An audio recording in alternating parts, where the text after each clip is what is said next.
Merci Philippe. Alors, finalement, moi, je vais vous présenter celui par qui j'ai rencontré Philippe et qui est Maxime Poletti, donc Emoten, et voilà. Et donc, moi, d'après ce que j'ai compris, c'est que la première fois que j'ai vu, c'était aussi, vous étiez non seulement à évaluer les choses et à organiser des formations, mais également, ça permet de choisir finalement, et de choisir en connaissance de cause des choses. Alors, voilà, je vous demande très vite d'expliquer un petit peu ce que sont vos apports, et puis aussi comment vous êtes tombé dedans, dans cette proposition. Si je peux me permettre, des obsédés de la métrique, hein, en gros de la mesure, et qui servent, je dirais, à équilibrer le subjectif et l'analyse très précise des ergonomes. Voilà, comment vous êtes arrivé là-dedans et qu'est-ce que vous faites? Très bien, merci beaucoup Marie. Effectivement, Emoten aujourd'hui apporte de la mesure, notamment pour cartographier justement les risques. Effectivement, c'est apporter, on l'a vu dans les retours d'utilisateurs, c'est apporter de l'objectivité, vraiment quantifier le problème pour du coup choisir la bonne solution. Donc effectivement, je suis tombé dans la mesure il y a plus de 10 ans, donc avant j'écoutais, on va dire, j'étais plutôt en sismologie, j'écoutais les sons de la Terre, et je me suis dit tiens, la vibration de la Terre, je peux du coup la mesurer, et en fait, pourquoi pas mesurer les vibrations du corps humain. C'est comme ça que m'est l'idée du coup de mettre des capteurs vibratoires pour écouter les sons produits par les muscles et en déduire leur niveau d'activité.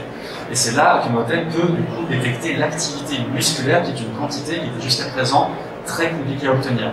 On avait beaucoup de données sur les images, sur le mouvement, mais le muscle restait la composante souvent ignorée ou mal perçue. Donc c'est là qu'avec la mesure musculaire, on peut du coup cartographier par exemple une situation de travail.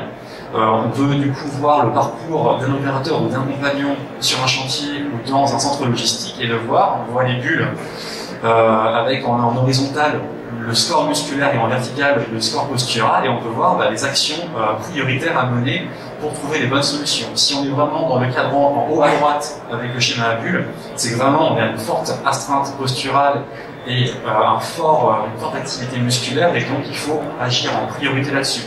Soit en mettant des solutions de type exosquelette ou d'autres solutions qu'on peut ensuite alors mesurer et voir l'effet et produire sur le maintien à droite le gain effectif apporté par la solution, avec un focus sur les muscles. Voir si par exemple on a bien un soulagement au niveau de la zone lombaire, au niveau des épaules, pour vraiment guider du coup le client et le financeur vers la bonne solution. Donc c'est vraiment ça l'apport de la mesure et du capteur, en l'occurrence pour des situations comme dans le BTP ou même en logistique. On a pu travailler avec Lidl notamment sur des sujets équivalents sur des tests d'exosquelette.